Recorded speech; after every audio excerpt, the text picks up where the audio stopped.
What's going on, guys? Spoofy here. It's kind of weird not saying with the card, guys, at the end of it. Bet you guys probably want to know where I've been, what I've been doing.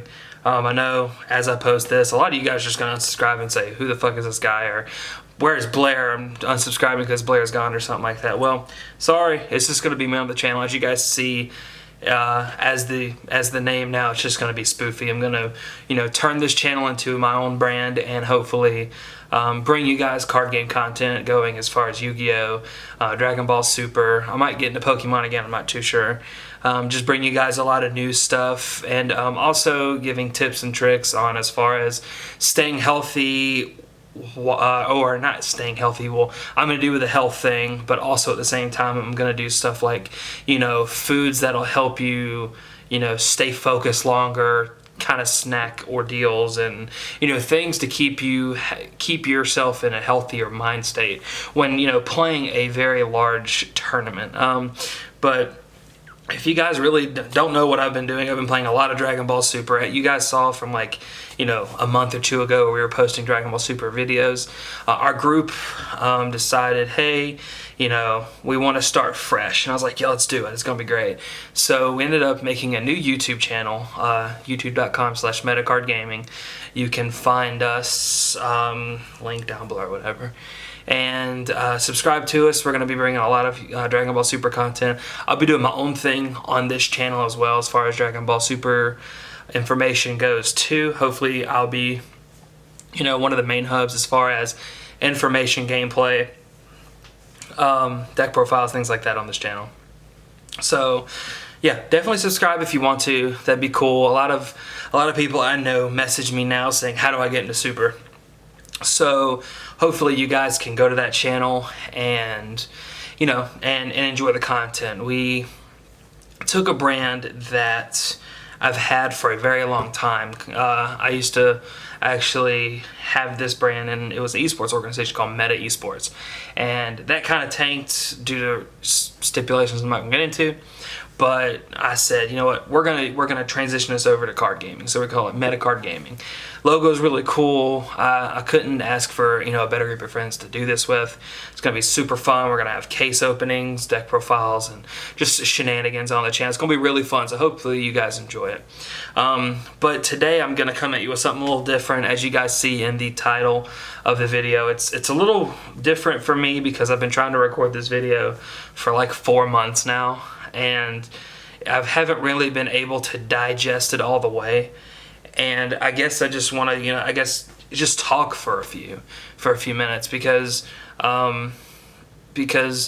as you guys see in the title, it's going to be about Korey McDuffie. So Jim on one of the Facebook groups put up something about, who do you think should be in, the ARG Hall of Fame as far as, just the Hall of Fame or Spirit Award or anything like that.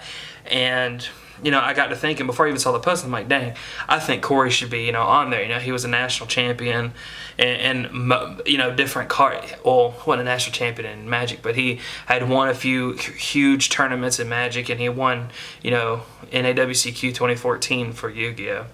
And I thought it'd be really cool to see his name up there, to be honored. As you guys know, in February, late February, he ended up passing away, and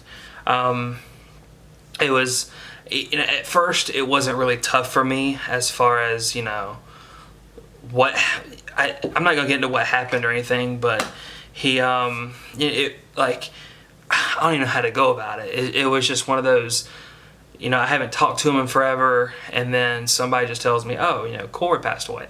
And I kind of, Korey who, and, they told me, and I kind of was just like, no way. You're serious. And then after a couple days of me just knowing it happened and seeing the post that you see, it kind of just sunk in. And and I know a lot of people don't care about just people dying in general. Granted, if it's a friend, if it's somebody you just don't know, and usually if it's somebody that I've met or if it's somebody that's impacted my life in any way, I kind of sit back and reflect just a little bit on it. And it's weird because I talked to my girlfriend, I talked to my buddies Josh and Angel about it.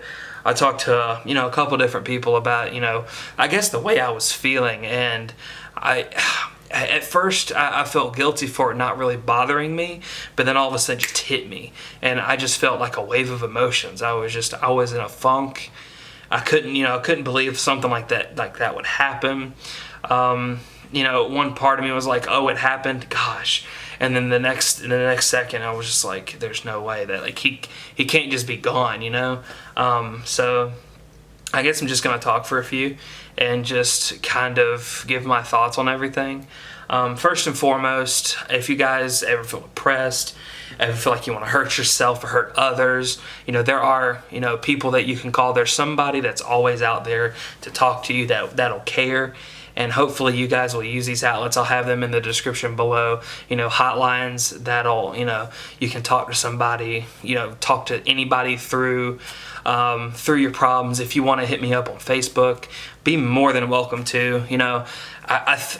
Me talking about that kind of feels weird because I go through a little bit of depression, and I know I'm not the only one. Obviously, Korey did go through a lot of depression, and I know many people that are depressed and don't really seek out the help that they need.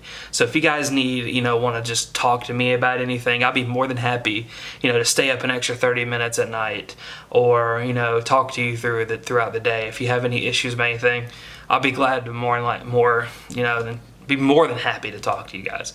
But I just guess I'm just going to talk about when I met Korey, kind of what happened with us, because still to this day on the YouTube channel we have a collection folders. We have the Noah Green collection, the Patrick Oben collection, the Korey McDuffie collection, and so it's all the videos that accumulated over the past while, and I guess what this particular YouTube channel grew upon was the sightings of Patrick, of Korey, and of Noah, because they were back to back national champions, and when it happened. And that's actually how I found out it happened. I was asleep, I got up, I went to work, and I got home, I checked YouTube, and I had like 90, 100 notifications. I've never in my life on my YouTube channel seen 99 plus. And I clicked on it, and everything said, oh my God, RIP Korey, and I lost it. I'm like, what's going on? So I first met Korey in 2010. I think it was May 2010. Our group at locals was like, hey, we've heard of this local called Super Games in Alpharetta or Roswell, and we went up there. I was like, oh, that's cool, and everybody said, oh, they buy collections, and a guy buys all the collections up there for the store, and I'm like, oh, that's awesome, all the extra cards I don't need, I'll just sell and make money. And actually was the first time I ever met Korey. We went up there, and it was one of those things where he always embraced you when you walked in. If you were friends with him at first, when you would walk in, he would always crack a joke on you. That's just how Korey is. And he would say something like, I'll never forget the one thing they did with Desmond. He always called Desmond at the beginning Desmond. And for some reason that always got me. He was like, Desmond, and Desmond would be like, shut up, Korey. And that was one thing that always resonated, because he would always just pick on people, mispronounce their names. Like, he would always mess with Desmond all the time. So the first time, he looked through my stuff, and he joked to me. He's like, I'll give you $6. And it was a pretty decent sized collection. And and then after like 30 seconds of just no talking me, kind of confused because I've never experienced this before, he was like, nah, I'm just kidding, I'll give you this much. And after that we ended up talking for a while, and and after that we just went our separate ways. So at about, what is it, every so often I went up to Super Games, talked to Korey. He was so cool, and I was like, oh, I like I always went up to sell Korey my cards, because he kind of created that connection between us. And finally 2014 came about. Well, 2012 he played Yu-Gi-Ohs. I think is when he really got into 2011, 2012. And then 2014 came along, and Blair, myself, and a lot of people started playing Hat. And he came up to us and was like, I really like this deck. We're playing at the TCG Player 2.5K tournament, which also had like a case involved in, I think, something like that. And we were all playing it, and he he was like, I really like this deck, I think it's good. So he played it, and then we knew he was playing it for Nationals that year, and he ended up winning. I was like, wow. So after that, he was like, Spoofy, let's do YouTube together. And of course I was all over that because that was my thing. And of course at the beginning I'm like, oh yeah, national champion, I'm gonna grab that and I'm gonna hold on to it. But he and I kind of developed this little friendship that was really cool, because he and I always talked on the phone.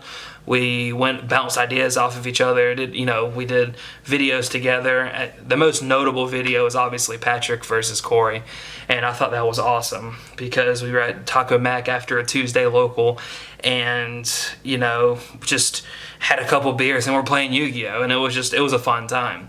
And it was never really a dull moment with Korey. He was always joking around. He was always he always lifted the people he was around, which is one thing that kind of set him apart of a lot of people. Is he always wanted to see somebody else smile. He wanted somebody to laugh. He'd always crack jokes, and then at the same time he was so serious when it came to other things. Like when he was building decks and when he was trying to defend his opinion on something, he was super serious and he defended it. And that was one thing that I thought made Korey, as he had two sides of him, but they were so definitive.